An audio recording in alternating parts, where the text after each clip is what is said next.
चाहे वो ध्रुव राठी हो, Nitish Rajput, Magnates Media, Mohak Mangal, Decoding YT, Tube Sensor, Tech Jailbreak और मेनी मोर यूट्यूबर्स, ये सब अपनी वीडियो में 3D एडिटिंग कर रहे हैं सिवाय तुम्हारे, क्योंकि तुम्हें 3D एडिटिंग हार्ड लगी। तुम इसे कैसे कर सकते हो ये तुम्हें समझ में ही नहीं आ रहा। ऐसा इसलिए हो रहा है क्योंकि तुम्हें 3D एडिटिंग का कॉन्सेप्ट नहीं पता। बट डोंट वरी, इस वीडियो में मैं तुम्हारा 3D एडिटिंग का कॉन्सेप्ट एंड फाउंडेशन दोनों बना दूंगा, जिससे तुम इन बड़े यूट्यूबर की तरह 3D एडिटिंग कर पाओगे। So let's start this video.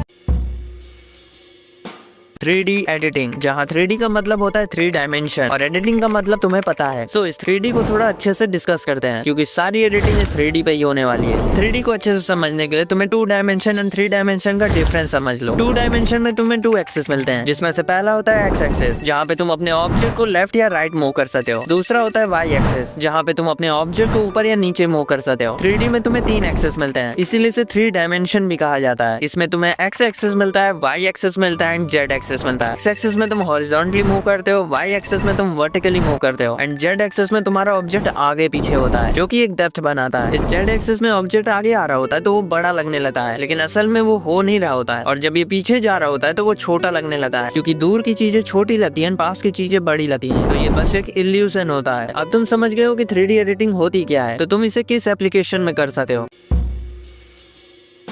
अगर तुम एडिटिंग के लिए पीसी या लैपटॉप यूज करते हो तो तुम Premiere Pro, After Effect and DaVinci जैसे एप्लीकेशन यूज कर सकते हो। लेकिन मुझे पता है कि 90% लोग जो ये वीडियो देख रहे हैं वो एडिटिंग के लिए अपना फोन यूज करते हैं। सो मोबाइल में एडिटिंग करने के लिए तुम्हें बहुत ही ज्यादा लिमिटेड एप्लीकेशंस मिलते हैं, जैसे कि light motion and note video. लेकिन तुम ये दोनों मत यूज करो, क्योंकि लाइट मोशन में बहुत ही ज्यादा कूल इफेक्ट्स नहीं है और नोट वीडियो को यूज करना हार्ड होता है, और इसके लिए तुम्हारा मोबाइल भी बहुत अच्छा होना चाहिए। तो तुम्हें यूज करना है आफ्टर मोशन। इसमें तुम्हें बहुत ही ज्यादा अच्छे इफेक्ट मिल जाएंगे। ये तुम्हें मेरे टेलीग्राम चैनल पे मिल जाएगा, क्योंकि ये चीजें मैं यहाँ पे डिस्कस नहीं कर सकता हूँ, वरना अब मैं तुम्हें आफ्टर मोशन से इंट्रो करा देता हूँ, जिससे तुम अपनी 3D एडिटिंग स्टार्ट कर पाओ। देखो, मैं आफ्टर मोशन को कई बार लाइट मोशन ही बोल दूंगा, क्योंकि ये एक दूसरे के क्लोन है, तो तुम कंफ्यूज मत होना। जब तुम अपना लाइट मोशन ओपन करोगे तो तुम्हें यहाँ पे ये प्लस वाला आइकन मिलेगा। जब तुम इसके ऊपर क्लिक कर दोगे तो यहाँ पे तुम्हें बहुत सारे फ्रेम के साइजेस मिल जाएंगे, जैसे कि 16:9, 9:16, 4:5 एंड मेनी मोर। और यहाँ पे तुम्हें कस्टमाइजेशन का भी ऑप्शन मिल जाएगा। जब तुम इसके ऊपर क्लिक कर दोगे तो तुम अपने से कस्टमाइज फ्रेम चूज कर सकते हो, जैसे कि मैंने 1218:720 यूज किया है। फिर तुम्हें यहाँ फ्रेम पर सेकंड कंट्रोल करने का भी ऑप्शन मिल जाएगा, जिसे एपीएस भी बोलते हैं। मैं इसे डिफॉल्ट पे 30 ही रहता हूँ। फिर तुम्हें नीचे यहाँ पे बैकग्राउंड का ऑप्शन मिल जाएगा, यहाँ से तुम अपना बैकग्राउंड चूज कर सकते हो। यहाँ पे तुम्हें बैकग्राउंड के लिए बहुत सारे कलर्स मिलेंगे, और लास्ट में तुम्हें ट्रांसपेरेंट ऑप्शन भी मिलेगा। मैं यहाँ पे ब्लैक कलर ही चूज करके रहता हूँ। अब तुम्हें यहाँ नीचे क्रिएट प्रोजेक्ट के ऊपर क्लिक कर देना है। यहाँ पे तुम्हें प्लस वाला आइकन मिलेगा, इसके ऊपर क्लिक कर दो। सेव के ऑप्शन में तुम्हें बहुत सारे सेव्स मिलने वाले हैं, जिन्हें तुम अपनी एडिटिंग के लिए यूज कर सकते हो। और ज्यादा सेव देखने के लिए तुम्हें यहाँ पे हॉरिजॉन्टली स्लाइड करना होता है। ये चीज बाकी के एप्लीकेशन से डिफरेंट है, क्योंकि बाकी सब एडिटिंग एप्लीकेशन में तुम वर्टिकली स्लाइड करते हो, लेकिन लाइट मोशन में तुम्हें ये काम हॉरिजॉन्टली करना होता है। जब तुम इस मीडिया वाले ऑप्शन को सिलेक्ट करोगे तो तुम्हें यहाँ पे तुम्हारे गैलरी के आइटम्स मिल जाएंगे। इस ऑडियो वाले ऑप्शन के ऊपर क्लिक करोगे तो तुम्हें यहाँ से तुम्हारे सारी ऑडियो फाइल्स का एक्सेस मिल जाएगा। अब तुम्हें यहाँ पे ऑब्जेक्ट एंड एलिमेंट वाले ऑप्शन के ऊपर क्लिक करना है। यहाँ पे तुम्हें 2 मेन फीचर्स मिलेंगे। पहला है 3D कैमरा, जिसे 3D एडिटिंग का दिल कहा जाता है, एंड दूसरा है नल। इन दोनों को हम बहुत अच्छे से समझेंगे आगे आने वाले एपिसोड्स में, so don't worry. Template option में तुम्हें यहाँ पे तुम्हारी पुरानी XML फाइल मिल जाएगी, जिसे तुमने इंपोर्ट किया होगा। इसके बाद तुम्हें फ्री ड्राइंग ऑप्शन मिलेगा, जिससे तुम यहाँ पे फ्री हैंड कुछ भी ड्रॉ कर सकते हो। देन तुम इससे अंडू कर सकते हो, जिससे ये सब चीजें गायब हो जाएंगी। और एक बहुत ही ज्यादा मेन फीचर वेक्टर ड्राइंग, इससे तुम कोई सा भी शेप जनरेट कर सकते हो, और भी इससे बहुत कमाल कमाल की चीजें की जा सकती हैं। तो इसे हम सेकंड एपिसोड में डिस्कस करेंगे। अगर तुम्हें सेकंड एपिसोड जल्दी चाहिए तो कमेंट में एपिसोड 2 लिख देना। किसी भी लेयर को तुम यहाँ से डिलीट कर सकते हो। और ये लास्ट ऑप्शन टेक्स्ट है, जिससे तुम यहाँ पे टेक्स्ट ऐड कर सकते हो। अब मैं यहाँ पे PNG को इंपोर्ट कर लेता हूँ। तुम्हें यहाँ पे मूव एंड ट्रांसफॉर्म वाले ऑप्शन के ऊपर क्लिक कर देना है। अभी ये एक्स एंड वाई एक्सेस पे ही सिलेक्ट है। तुम इस एरिया से अपने ऑब्जेक्ट को किसी भी डायरेक्शन में मूव कर सकते हो, बस उस डायरेक्शन में तुम्हें अपने फिंगर्स को स्लाइड करना है। जेड एक्सिस को एक्टिवेट करने के लिए तुम्हें यहाँ पे जेड एक्सिस के ऊपर क्लिक करना होता है। तो अब तुम अपने ऑब्जेक्ट को आगे पीछे कर सकते हो। फिर यहाँ पे तुम्हें नीचे एक रोटेट का ऑप्शन मिलेगा, यहाँ से तुम अपने ऑब्जेक्ट को रोटेट कर सकते हो। ये की फ्रेम वाले ऑप्शन से तुम यहाँ पे की फ्रेम ऐड कर सकते हो। इस टाइमलाइन में तुम्हें थोड़ा आगे जाना है, देन रोटेट को तुम्हें -380 डिग्री कर देना है। इससे यहाँ पे अपने आप एक की फ्रेम ऐड हो जाएगा। फिर तुम्हारा ऑब्जेक्ट कुछ इस तरह एनिमेट करेगा।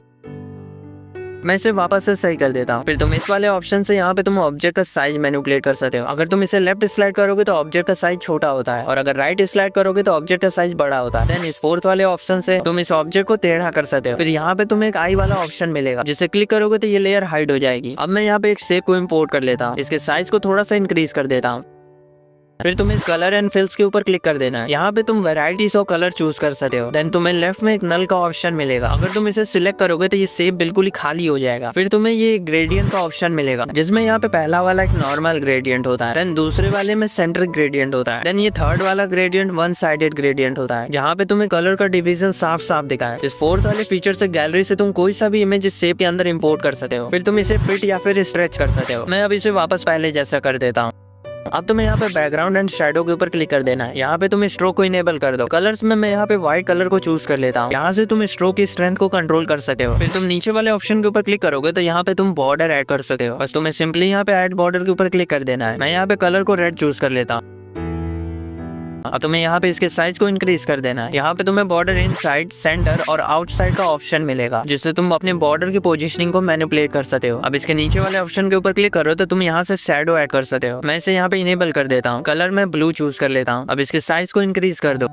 अभी ये अच्छे से विजिबल नहीं हो रहा है, तो मैं यहाँ पे काम करता हूँ कि कलर को ब्लू की जगह व्हाइट चूज कर लेता हूँ। फर्स्ट से तुम इस शैडो की ओपेसिटी को कंट्रोल कर सकते हो। इस पोजीशन वाले ऑप्शन से तुम इस शैडो को एक्स एक्सिस या फिर वाई एक्सिस में मैनिपुलेट कर सकते हो। फिर तुम्हें यहाँ पे ब्लेंड एंड ओपेसिटी मिल जाएगी, जिसमें ये तुम्हारा ऊपर वाला बार ओपेसिटी को मैनिपुलेट करता है और नीचे तुम्हें ब्लेंड के बहुत सारे ऑप्शंस मिल जाएंगे। फिर तुम्हें यहाँ पे एक इफेक्ट का ऑप्शन मिल जाएगा। यहाँ पे तुम्हें साइड इफेक्ट के ऊपर क्लिक कर देना। फिर तुम्हारे सामने तो यहाँ पे इफेक्ट का खजाना ओपन हो जाएगा। तुम यहाँ पे देख सकते हो कि मैं कौन से इफेक्ट सबसे ज्यादा यूज करता हूँ। यहाँ से तुम अपने सेव को डिलीट कर सकते हो।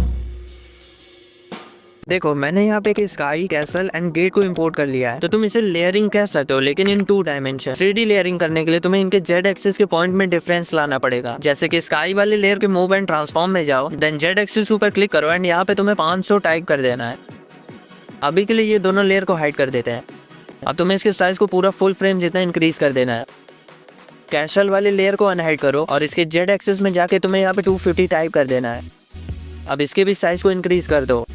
एक्स एंड वाई पे क्लिक करके इसे थोड़ा सा डाउन कर दो। अब इस गेट वाले लेयर को अनहाइड करो, देन इसके जेड एक्सिस को क्लिक करके तुम्हें यहाँ पे क्लिक करना है, जिससे यहाँ पे एक माइनस ऐड हो जाएगा। अब तुम्हें यहाँ पे 500 टाइप कर देना है। एनिमेशन के लिए तुम्हें 3D कैमरा यूज करना होगा और एनिमेशन करते समय इन लेयरिंग के पोजीशन में तुम्हें बहुत सारे चेंजेस करने पड़ते हैं। तो इसे मैं तुम्हें सेकंड एपिसोड में सिखाऊंगा, वरना अगर मैंने इसे यहाँ पे डिस्कस किया तो तुम्हारा ओवरफ्लो होने लग जाएगा। तब तक जितना बताया उतना प्रैक्टिस करो और अगर मटेरियल चाहिए तो टेलीग्राम चैनल ज्वाइन कर लेना। अगर तुम्हें क्वालिटी कंटेंट बनाना चाहते हो तो ये वीडियो तुम्हारा इंतजार कर रही है। मिलता हूँ इस वीडियो में।